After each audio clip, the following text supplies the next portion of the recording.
Shalom, shalom a todos una vez más. Vamos a tomar nuestra lección en esta mañana. Hoy daremos conclusión a una serie de estudios, ¿verdad?, que venimos desarrollando, aunque no están de todo, ¿verdad?, completos por su extensión tan larga de explicación, porque no es fácil, ¿verdad?, relatar tantos años de historia y todos los detalles internos que suceden en el periodo de ese momento. Pero hemos tocado los puntos finales, cómo se vino desarrollando lo que hoy se conoce como judaísmo tradicional y su ley tradicional. La existencia de Israel como pueblo en las escrituras, pero desconoce sus prácticas y sus creencias.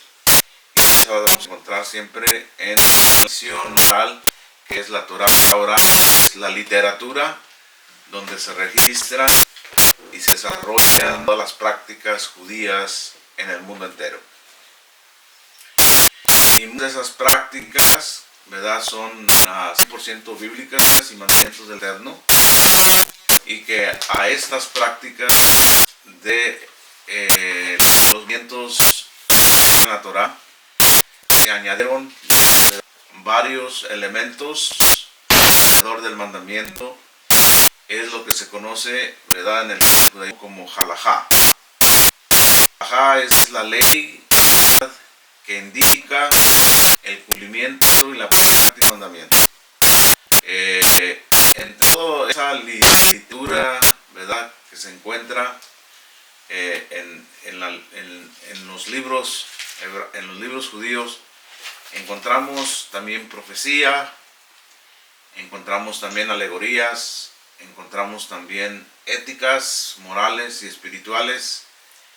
Y hoy vamos a hablar de la profecía, ¿ok? El término profecía en hebreo, nevev, ¿ok?, deviene de nombres dados a los neveim, los neveim, los profetas. Entonces, en el periodo de Josué, al periodo de Josué, transcurrieron 300 años. Durante esos 300 años, el estudio, las leyes y la aplicación de los mandamientos fueron dados de juez a juez hasta la época de Samuel. Cuando murió Elí, la autoridad que quedó en cargo de la aplicación de la ley y la interpretación de la ley fue Samuel. Con Samuel se da la profecía. Es un hecho de que Elí fue el juez que recibió las enseñanzas de la Torah de sus ancestros. Aparte, los receptores de la Torah fueron los hombres. Eso es algo que tenemos que tener bien claro. Y eso no quiere decir, como mencionamos ayer, la otra semana, que el de los jueces que ya no se mira como profetas no quiere decir que dejaron de existir. Ellos siguieron juzgando al pueblo, siguieron, ¿verdad?, de alguna manera trabajando y guiando al pueblo, pero ya no eran los protagonistas y principales del mensaje del Eterno. No es que el Eterno nos haya hecho un lado, simplemente se da una nueva etapa. Porque ahora el profeta tiene que tener un perfil más fuerte, más directo. Y no tenía que estar relacionado con ningún partido político o religioso dentro del pueblo. Entonces, esto de la profecía no es una herencia de padre a hijo, sino de maestro a discípulo. ¿Ok? Entonces, en la Biblia encontramos nosotros muchos derechos que son genéticos. que vienen a través de una descendencia, como el caso del sacerdocio. El sacerdocio se hereda por genética, por sangre, por tribu. Lo mismo sucede con la monarquía. La monarquía se hereda directamente por la descendencia de la tribu de Judá. Así que en particular estas dos tribus tienen una herencia que fue dada divinamente por el Eterno y nadie puede sustituirla, nadie puede romperla. Y aunque en la historia hubo usurpadores, hubo quien se encargó del reinado, en el caso de la casa de David, por eso en los últimos años, antes de la deportación a Babilonia, los últimos 3 reyes no eran pertenecientes al trono de David. Ya se estaba distorsionando el derecho, hubo sobornos, hubo mucho manipuleo en el reino y vino a ser destruido el reino de David con el exilio de Babilonia. Lo mismo sucedió con el sacerdocio total. Vino decayendo y totalmente cuando cayó en las manos de los extranjeros, ellos decidían quién tomaba la sacerdotal y el exilio de Babilonia también es su monarquía. Entonces Samuel fue el gran patriarca de los Nebeín, por ejemplo, una etapa muy bonita. Es uno de mis personajes bíblicos más favoritos, Samuel, por su dedicación. La vida de Samuel nos enseña a nosotros el estilo de vida de un profeta. ¿Okay? Muchos de nosotros no conocemos el término hebreo de profeta. Pensamos que los profetas son hombres sin patria, son hombres sin hogar, son hombres que viven en el monte, en las montañas, y que se comunican con Dios a través del desierto, a través de las montañas. Eso es la verdad. Eso no es lo que expresa un verdadero profeta. El profeta, ¿verdad?, es una persona que, como Samuel, se dedicó al servicio del Eterno para cumplir el principal. Entonces, en la vida de Samuel refleja cómo iba a ser la esencia de los profetas. En Samuel fue consagrado, ¿verdad?, a los 40. Lo mismo que el propio Mesías. ¿Okay? El propio Mesías fue consagrado a los 40 días al Eterno. Vamos a mirar ahí en Lucas, por favor, si son amables, para que miren las prácticas hebraicas. No son para nada los pensamientos expresados en religiones cristianas. En Lucas capítulo 1, que ya lo conocen ustedes muy bien, encontramos nosotros cómo fue consagrado y presentado el Mesías. El requisito, ¿verdad?, de Samuel, que todo aquel padre que anhelara y quisiera consagrar a su hijo para el ministerio de la profecía.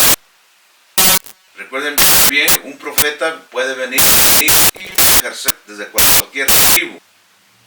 En cambio, para ejercer un sacerdocio, por más bueno y más sabio que fuera una persona, si no era de la descendiente de David y de la casa de Aarón, no podía ejercer ese ejercicio.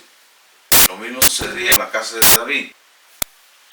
Entonces, esos dos oficios de sacerdocio y de rey estaban estas dos tribus. Nadie de otras podía ejercer.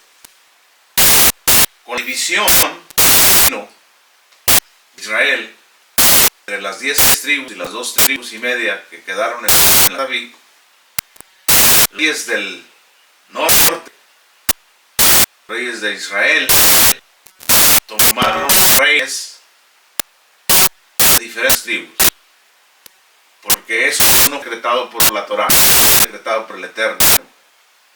El Eterno permitió la división por ciertas circunstancias que el mismo pueblo pecó, pero no está en la Torah la división de este reino, y mucho menos la elección de reinos y sacerdotes del reino de Israel. Pero en la casa de David hay ley, en la casa de Aarón hay ley, y también en la escuela de profetas tuvo que haber esta ley. Entonces, el hecho de que una persona hoy día se llame profeta no tiene que ver nada con los profetas. Los profetas hoy son profetas gentiles, son profetas cristianos, hasta allí. Que fueron puestos por Dios, no se debe de creer esa idea, porque las mismas personas se autonombran. Y la gente está dispuesta a creerles, pero este no es el caso aquí de estos profetas. ¿Okay? Todos los profetas que surgieron de Israel tenían que tener el ADN de la Torah. ¿Y cuál es el ADN? La educación y la aplicación y cumplimiento. Y ese principio quedó arraigado en el Israel, palabras de Esdras, porque Esdras dispuso en su corazón hacer estas 3 cosas, ¿ok? A enseñarla, a instruir la Torah y a cumplir la Torah. Entonces, ¿para qué un profeta la palabra de Dios? ¿Para hacerse rico de ella? ¿Para tener autoridad sobre las personas y asustarlos de su condenación? No. Él estudia, comprender, practicar y enseñar. Entonces Samuel y el Mesías tienen algo en común. Algo en común. Capítulo 2.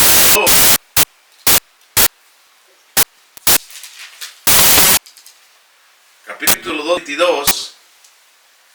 A lo mismo que Ana, unos que serían 1500 años de distancia entre Samuel y el Mesías. Recuerden bien que Samuel no viene a destituir a los ancianos. Viene a unirse a ellos, a trabajar en conjunto.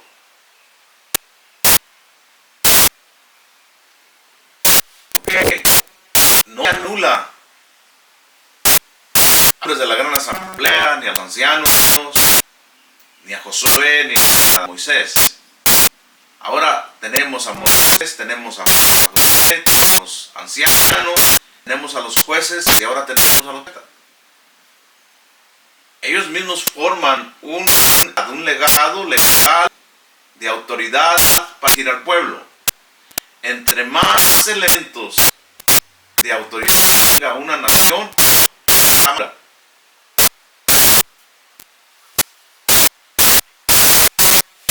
que dice, mi pueblo perece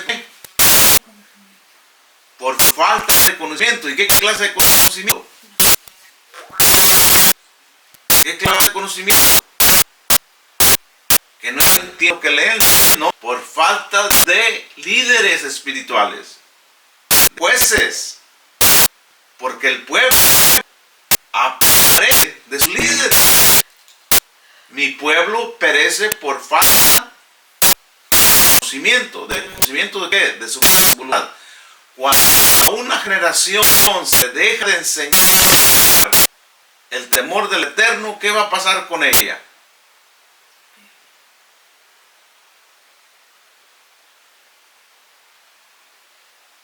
Por eso la importancia que miramos ahora ya que traemos el panorama de esta línea de autoridades divinamente ordenadas por el Eterno, desde Moisés, Josué, los ancianos, los jueces y ahora los profetas. Vinimos cargando esta ideología de autoridad.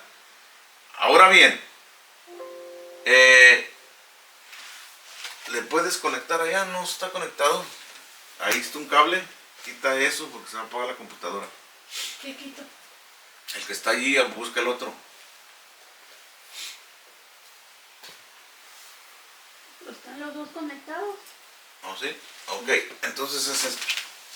Disculpe. Ahí está. Ahí está. Ok, ya.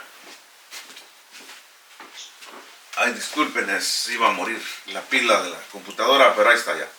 Entonces Samuel nos muestra a nosotros, ¿verdad?, el espíritu y la educación que tenía que tener una persona que anhelara a servir al Eterno en el servicio o en el oficio o en el trabajo de la profecía. Dijimos la otra semana que un profeta no es el que dictama o el que adivina, que dice el futuro. ¿Okay? Eso no es un profeta, es un adivino. Un profeta es el que emite la palabra del Eterno a causa de dos cosas importantes. ¿Okay? La Torá nos muestra a nosotros dos testigos importantes. También Josué usó la piedra, ¿verdad?, en el monte Gerizim. Y Moisés usó el monte Ebal y el monte Gerizim como testigos de transgredir y cumplir los mandamientos. Entonces, cuando se transgrade un mandamiento, hay consecuencias fatales. Cuando cumple el mandamiento, hay circunstancia. Entonces el profeta fue formado para proyectar estas dos cosas, de transgresión y de obediencia. Por eso todos los libros de los profetas tienen el mensaje. Cuando el pueblo se desvía por desobedecer o violar el mandamiento, y cuando el pueblo se arrepiente para cumplir el mandamiento.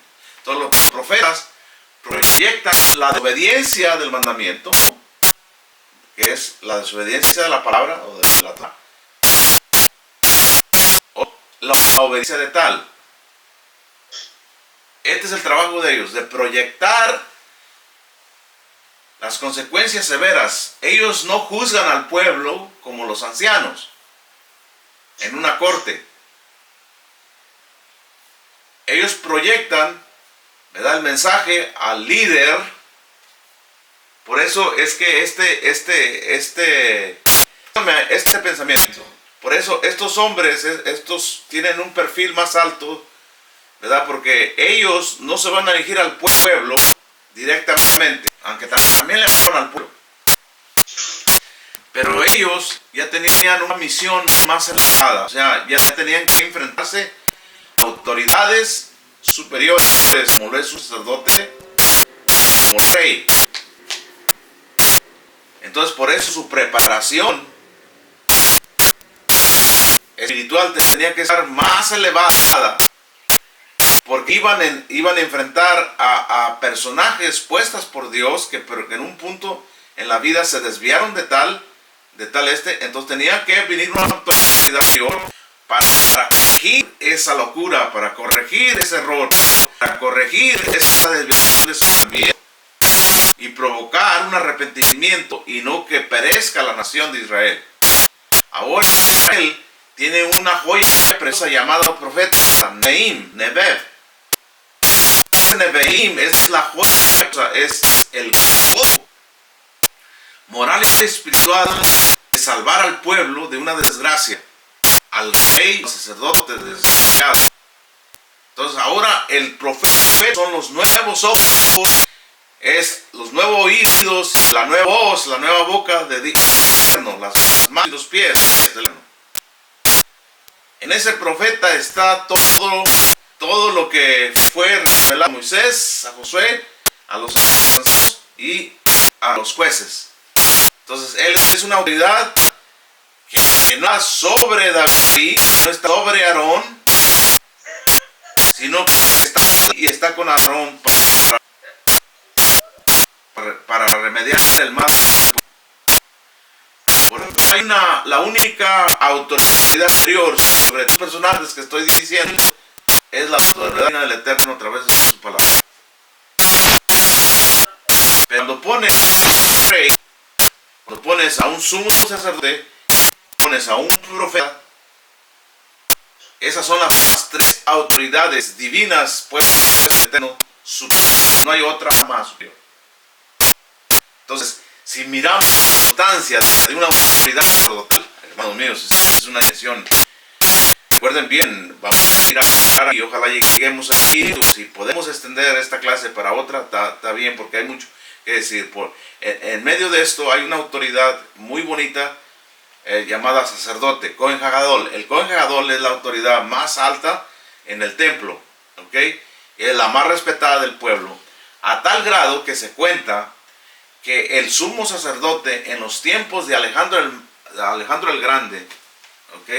Alexander the Great, este personaje que invadió a Jerusalén y que venía con intenciones de conquistarla y de arrasarla por el suelo, juntamente con todo su ejército, se le fue avisado a este sacerdote que Alejandro Magno iba a visitar el pueblo. En esos tiempos estaban invadidos por Grecia. Y colocó a todo el pueblo a ayunar. Así de gran autoridad. Las autoridades divinas por el Eterno siempre ponen el ejemplo cómo obedecer, cómo servir a Dios. Un líder espiritual pide una ofrenda, él pide por ejemplo una ofrenda. No pide que el pueblo lo haga todo y nomás está dirigiendo allí. No. Un buen líder convoca al pueblo a que ayune y él no ayuna, o que ore y él no ora. Todo lo contrario, los líderes espirituales que encontramos en la Biblia, ellos ponían su vida por el pueblo. Miren a Moisés, cuando peleó con la batalla, cuando dos hombres le detenían los brazos, cuando Moisés el pueblo perdía y cuando levantaba los brazos Israel vencía. ¿Quién se puso en el camino? Moisés. Miren a Josué. Josué ordenó al sol que se detuviera porque tenían que ganar la batalla. Ese es un líder, ese es un anciano, ese es un profeta, ese es un carácter de un sacerdote. Los líderes espirituales no están para que el pueblo los haga gordos, para que el pueblo los vista o para que el pueblo les dé dinero.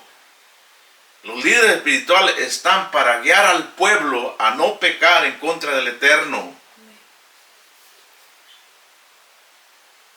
Yo no voy a dar cuenta de mis ovejas.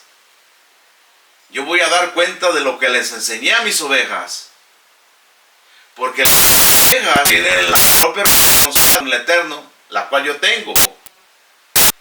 Uno de nosotros va a dar su propia cuenta y no va a haber justificación.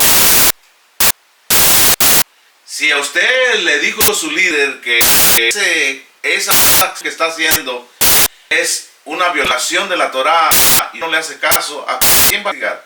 ¿Al líder o al transgresor? Al transgresor. Pero si el líder, si la persona viene con el líder y le dice, mire, tengo este mal hábito y pienso que estoy haciendo mal. No, eso ya no existe. Eso es un mandamiento, ¿verdad? De allá, de la ley de Moisés. Ya estamos en la gracia, ya vivimos por la gracia, ya vivimos en el amor de Cristo y nada más arrepiéntete y eso. Entonces, cuando llegue el juicio, ¿a quién va a castigar? El Eterno, ¿al líder o al transgresor? A los dos. A los dos. ¿Por qué? Porque cuando hacemos algo mal, la conciencia siempre está ahí. Y para aliviar la conciencia, tú buscas sobre tu líder, sabiendo que ya estás mal. Pero si tu líder está bien, que no está tan mal, entonces conciencia encuentra un descanso. No quiere decir que estás bien. Te unes a hacer pecado en contra eternamente con tu propio líder. Y eso le pasó a Israel. Años. Y por eso vino el exilio. Por eso fue necesario levantar una escuela de profetas. ¿Ok? Porque no podemos amortiguar la transgresión del mandamiento. Bien. En el 22:22 de Lucas, al cumplirse los días de la purificación de ellos según la ley de Moisés. Fíjense bien. ¿Ok? La purificación de ellos, de la mamá y de Miriam. Que Miriam es descendiente de la casa de Aarón. Y Joseph, el padre de Yeshua, es descendiente de la casa de David. Entonces David siempre unió a estas dos casas importantes. Siempre tuvieron mucha armonía. David logró que la casa de David y la casa de Aarón siempre estuvieran juntas. Y por eso que el nacimiento del Mesías vino de estas casas.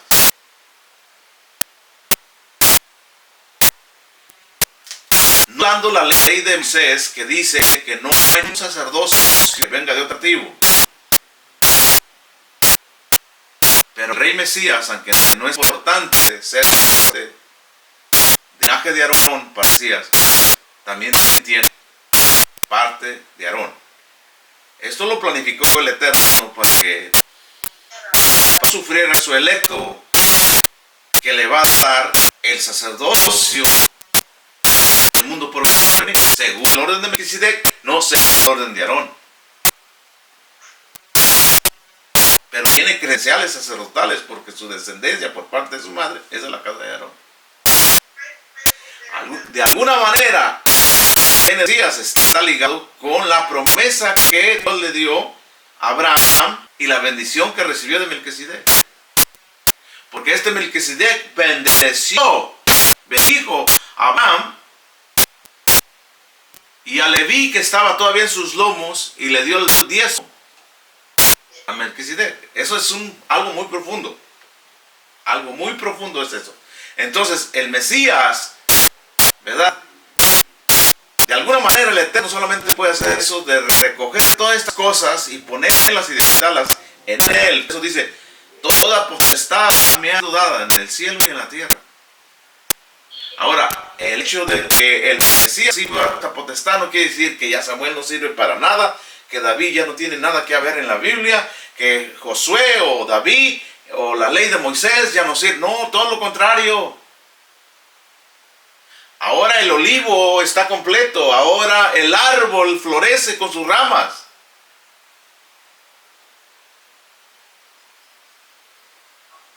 ¿Cómo se miraría un árbol bonito, frondoso, con solamente una flor en la punta y todo seco? ¿O cómo se miraría un árbol sin flores, sin follaje? Por eso el apóstol Pablo nos dice que Israel es el olivo natural. Y el olivo en la escritura es un árbol muy importante porque de allí se acaba el aceite de la unción para los elementos de santidad en el tabernáculo y en el templo. Entonces dice, al cumplirse los días de purificación de ellos, según la ley de Moisés, trajeron al niño para presentarlo ante el Eterno. Lo mismo que hizo Ana con Samuel. ¿Ok? Tal como está escrito en la Torá o en la ley del Eterno, todo varón que abra matriz ha llamado santo al Eterno. Entonces el Mesías o Yeshua abrió matriz. ¿Qué matriz abrió?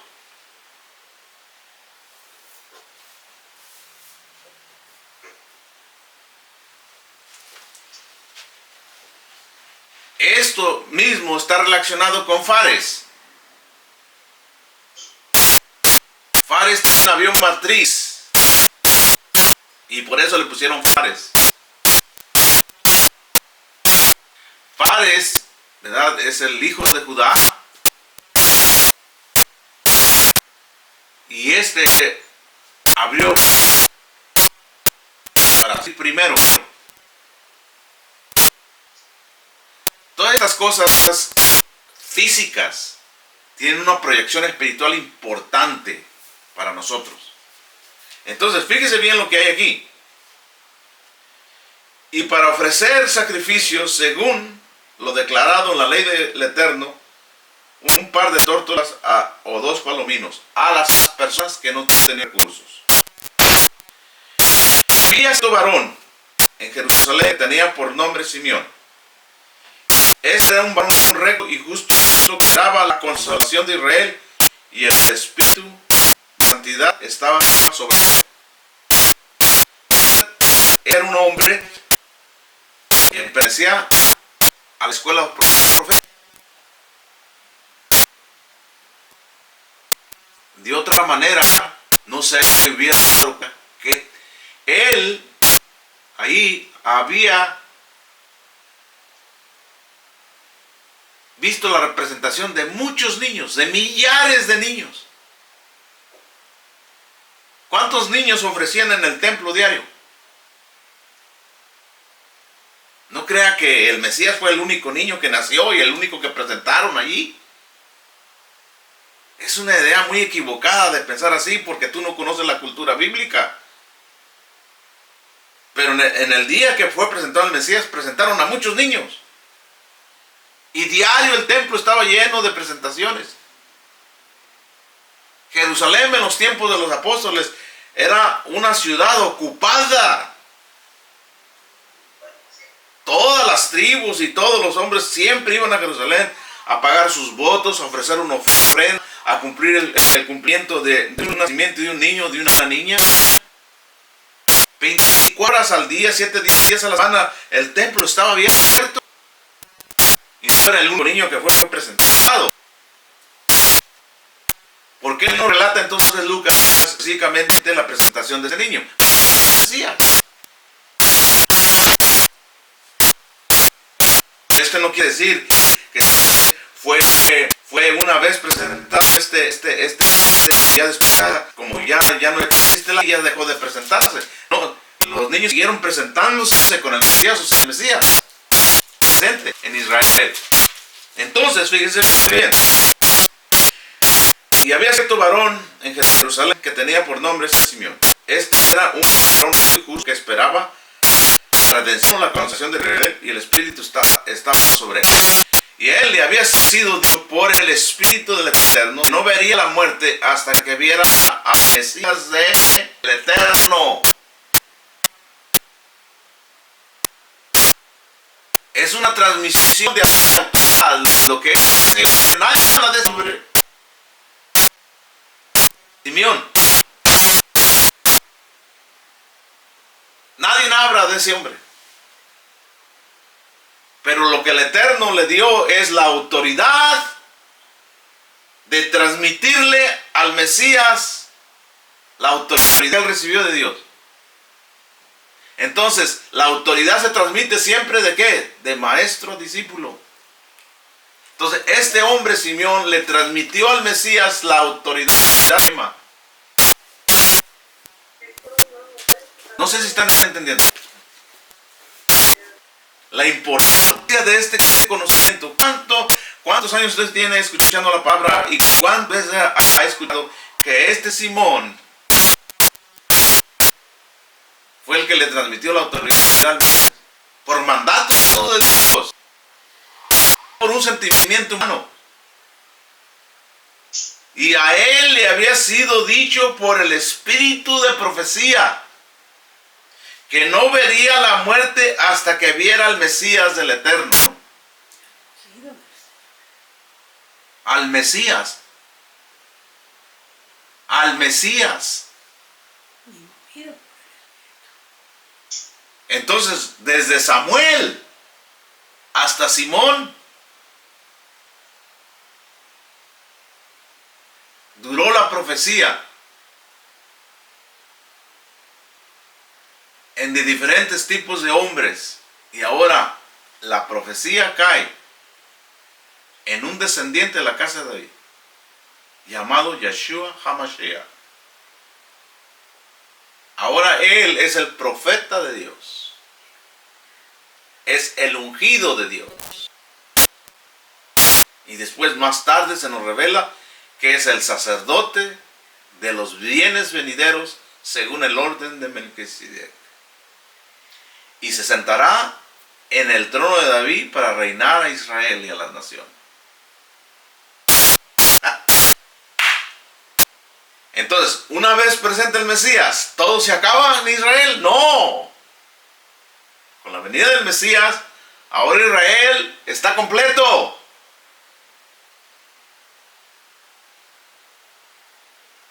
Ya tiene lo que anhelaba. Al gran profeta que el mismo Moisés les prometió en Deuteronomio 18:18. El mismo Moisés nos advierte y nos dice que algún día el Eterno levantará a un hombre como Moisés. Dice Moisés de la siguiente era, en el 18:12, porque todo el que haga estas cosas es abominable ante el Eterno Dios. A causa de estas abominaciones, el Eterno tu Dios los expulsará de delante de ti.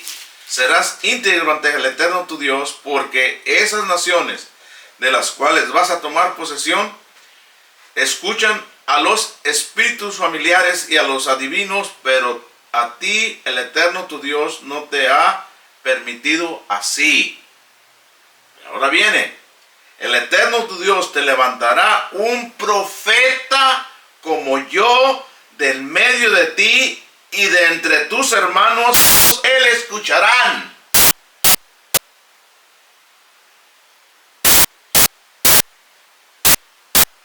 ¿Y qué es posible? Este profeta llamado Simeón.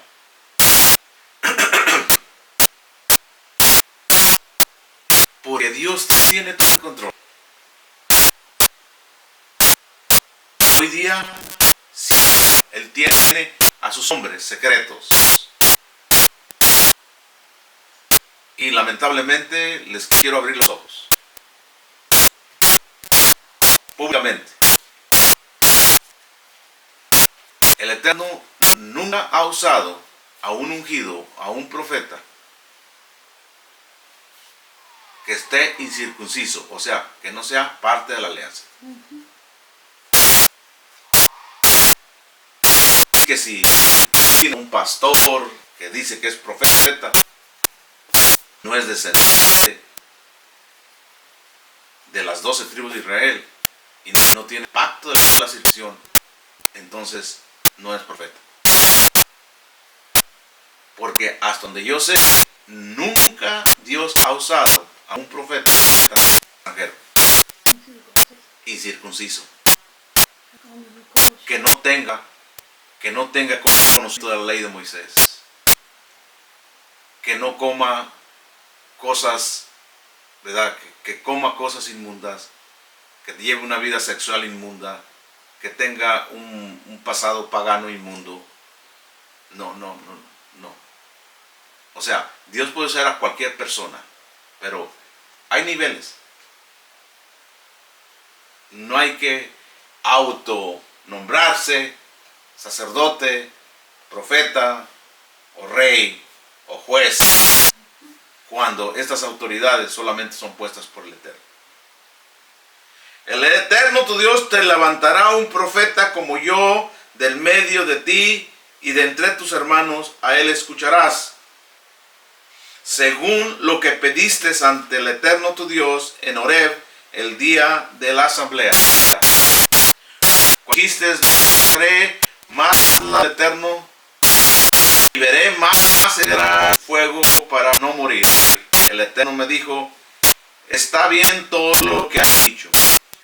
Levantaré un profeta en medio de sus hermanos y veré mis palabras en su boca, y a él les hablarán como todo lo que yo te. Entonces, en Lucas encontramos a este profeta, a este Israel.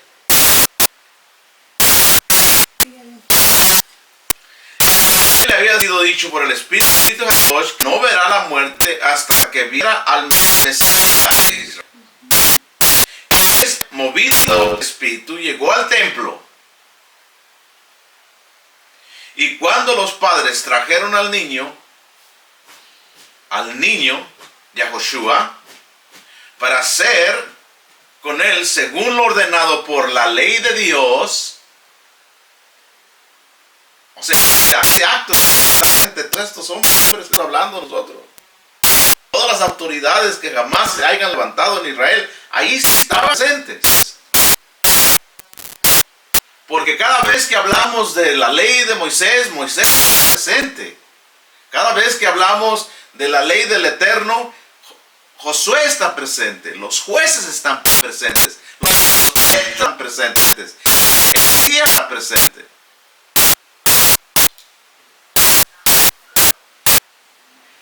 Y movido por el Espíritu llegó al templo, y cuando los padres trajeron al niño para hacer según ordenado por la ley del Eterno, él lo tomó en sus brazos. Ahí es donde le transmite la autoridad suprema.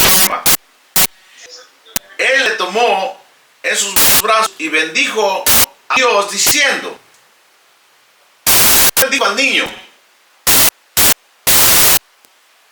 porque el niño es una bendición. Él bendijo al Eterno. ¿Y por qué lo bendijo?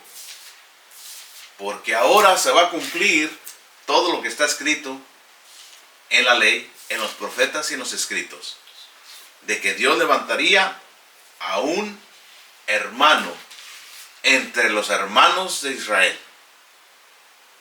Y él lo tomó en sus brazos y bendijo a Dios diciendo, ahora, Señor mío, permite que tu siervo se vaya en paz.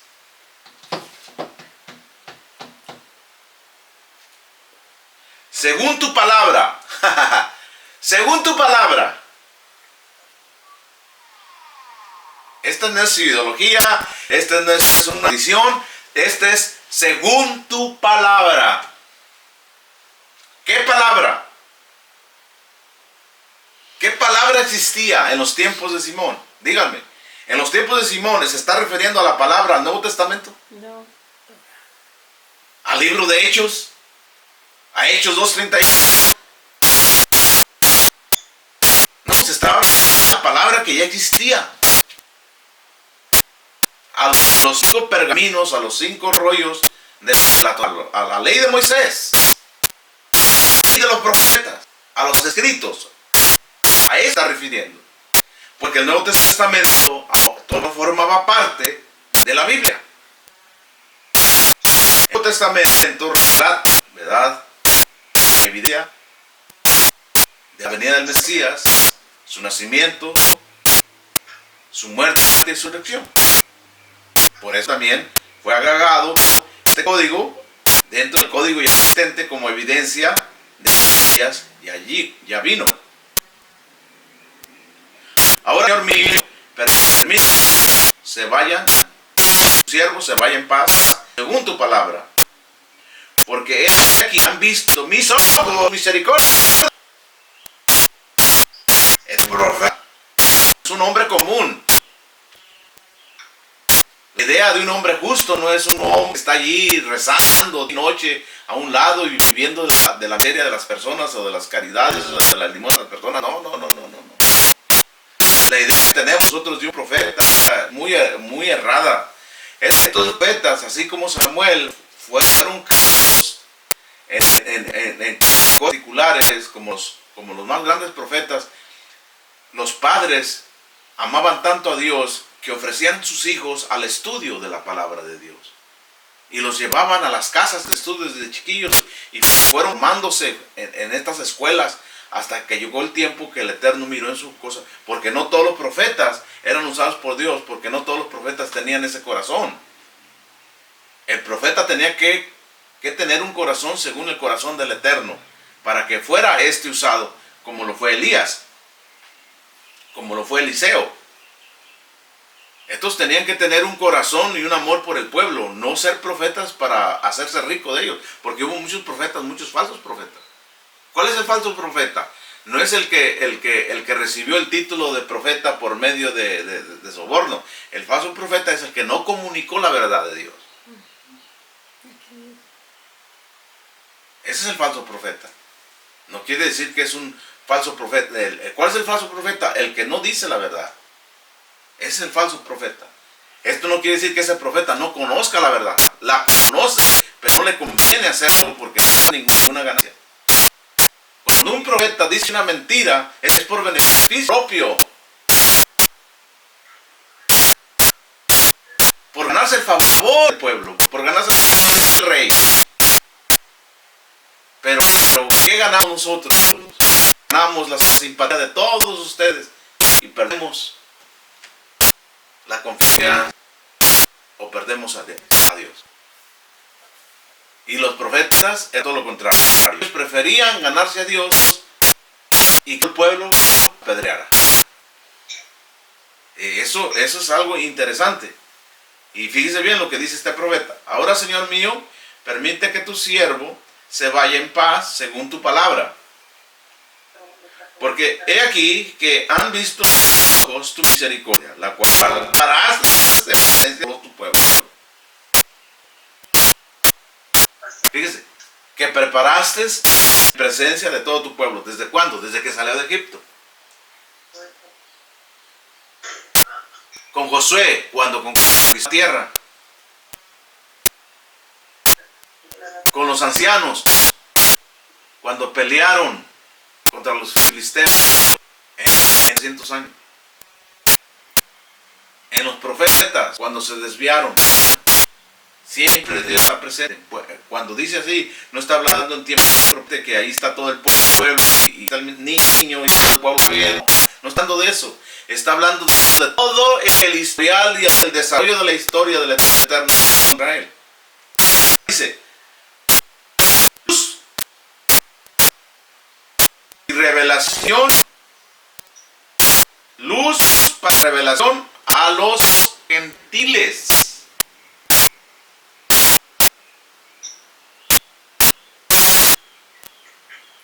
Entonces, en la venida del Mesías, los gentiles reciben dos cosas tan grandes. Primero, luz. ¿Por qué luz? Esta luz ya había sido recibida por Israel en el monte Sinaí. La gloria del Eterno se hizo presente. Esta luz, los gentiles no la han conocido, no la han conocido. La luz que los gentiles conocen es la misericordia que Dios da al Mesías. Cuando estos gentiles se arrepienten, entonces conocen esa luz porque estaban en oscuridad, ahora han visto la luz. Y luego, revelación. Ahora los gentiles han sabido y conocen que hay una palabra llamada Torah. Israel recibió esta luz y revelación de ¿dónde? En el monte Sinaí. Así que con la venida de estas cosas no aplican solamente a gentiles. Porque Israel ya tiene la luz y ya tiene la revelación. Que no la obedezcan, no se han desviado de ella, es otro punto. Pero ya la tiene. hay que volverse a dársela, solo basta con que ellos rectifiquen sus errores y esa luz está presente y la revelación está con ellos. Porque su pueblo está diciendo estas palabras: luz para revelación a los gentiles y gloria para tu pueblo Israel. Entonces, con la venida del Mesías, ¿quién recibe la gloria? Él. Y los gentiles, ¿qué reciben? Luz, porque ahora ya no andarán en. ¿Y qué reciben? Reciben la revelación. Ahora sabrán que existe una palabra llamada Torah. Entonces, cuando un gentil se arrepiente, recibe estas dos cosas por medio del Mesías. Primeramente se arrepiente y Dios le perdona los pecados a través del recibimiento de esta luz y de esta revelación que es la palabra. Porque las palabras, el propio Mesías dice, las palabras que yo hablo no son ¿quién? No son mías. Son palabras de mi Padre. Entonces, Joseph y Miriam estaban asombrados por las cosas que se decían de él. Habiéndolos bendecidos, dijo a su madre Miriam, y este ha sido puesto por caída y levantamiento de muchos en Israel, y para señal de controversia, para que sean revelados los pensamientos, los corazones de muchos, y una lanza para traspasar tu misma alma. Entonces Samuel y el Mesías cierran un ciclo de profecía. ¿Ok? Ambos fueron creados similarmente al servicio del pueblo de Israel. Entonces, de la misma manera que Samuel ungió a los dos primeros reyes, también ungió a los primeros apóstoles y les dio la autoridad que él recibió de su padre. Y Samuel le transmitió la autoridad a David. La autoridad de David se la transmitió a Mesías.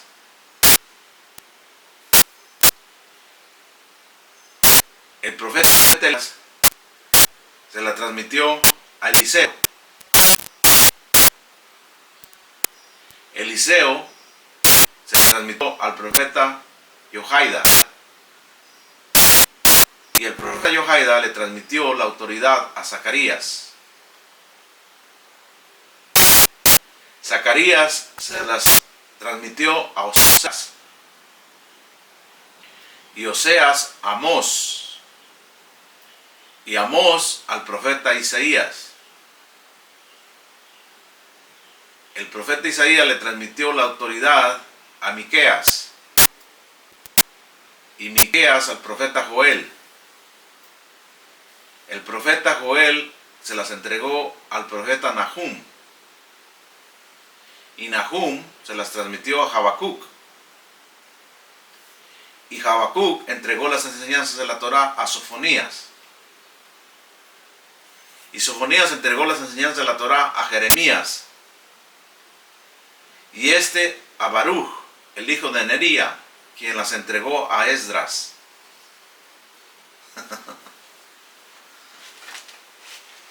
Entonces el pueblo de Israel ya tiene ¿qué? Tiene a Moisés, a Josué, los ancianos, los jueces y los profetas. Y con Jeremías viene la deportación a Babilonia. Y se termina esta línea. Entonces vamos a dejar, ya casi estamos en las cimas, porque ya venidos a Babilonia para atrás. Estamos a 300 años de la venida de Mesías, ya estamos muy cerquita. Y esta línea que viene de autoridades con Esdras es importante porque de allí es donde se introducen los fariseos, los saduceos, los celotes, los qumranitas. Bueno, hay 7 grupos de líneas autoritarias y se le añade el movimiento Nezaret o Nezarita del movimiento del Mesías. También ellos fueron agregados y fueron conocidos como la secta del camino, ¿ok? Que también que estaban en el templo, también se levantaron maestros, profetas. Vamos a mirar los grupos en el Nuevo Testamento. ¿Y qué es lo que se discutía? ¿Hacían creencias, doctrinas o simplemente interpretaciones de funcionamientos gentiles?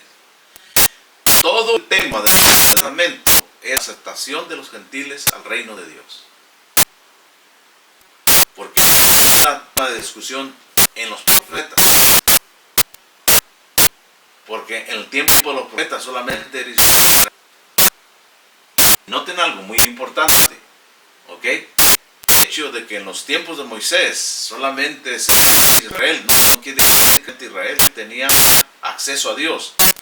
También era aceptado los prosélitos. Lo mismo en los tiempos de José. Miren a Rahab. ¿Okay? Ella era una mujer prostituta que vino a ser madre del Mesías. Porque se casó con Salomón. Y Salomón tuvo a su hijo Obed.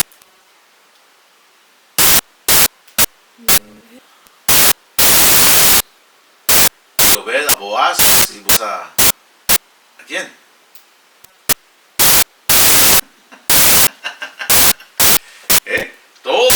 Todo está codificado, todo está ya armado. El Eterno tiene todo en control, no hay que inventar nada, no hay que hacer nada, solamente tenemos que estarnos en el lugar que el Eterno quiere que estemos, cumpliendo su voluntad, tratar de lo mejor personas podamos hacer. Para la otra semana tenemos otra extensión, ya les prometo que tenemos esta de toda la clase de hoy se llamó, ¿verdad? El inicio de la profecía bíblica, ¿ok? Y vamos a dejar la segunda parte para la otra semana y con eso ya terminamos para entrar de lleno ahora en el Nuevo Testamento, ¿verdad? Y entender uno de los maestros más cruciales que hay en la época, que es el rabí, que es conocido como apóstol Pablo. Este apóstol Pablo viene de la línea de autoridades. ¿Okay? Vamos a poner a Pablo con esta línea de autoridades. ¿Okay? Porque Pablo no vino no bajó de una nube, no vino de de otro planeta, vino de otro lugar. Él es de la tribu de Israel, es descendiente de fariseos, ¿ok? Dios no escogió extranjero. A Pablo no lo miren como un cristiano. Pablo no fue cristiano y no conoció el cristianismo, ¿ok? Así que no se enojen porque para la otra semana va a estar muy directa la enseñanza y es para abrirle los ojos a las personas y que ven la realidad y la verdad de la historia, y que se ha cometido grandes desvíos y de interpretación bíblica y que hay creencias y conceptos que son equivocados a la voluntad de Dios y a la voluntad de su Mesías. Entonces, para la otra semana la clase va a estar bastante seria en el aspecto que vamos a exponer, ¿verdad? La realidad de este personaje. Entonces, vamos a terminar la línea de autoridad por el lado del judaísmo y el iniciar con otro personaje en el Nuevo Testamento del profeta o discípulo del Mesías. Entonces, los maestros hacen una división en la historia. Estos dos movimientos, el judaísmo tradicional, con este maestro llamado Rabí Akiva, que Rabí Akiva fue el causante de la división del judaísmo y del cristianismo.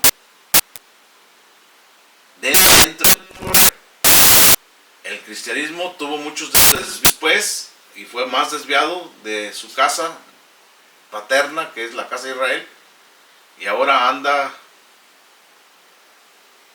nombrando líderes y herencias doctrinales y religiosas por hombres mortales que no tienen ninguna conexión con esto. Pero Israel tiene fundamentos, está arraigado. Así que por la otra semana vamos a concluir estas clases. Que el Eterno los bendiga, que los ayude y los guarde para la otra. Shabbat.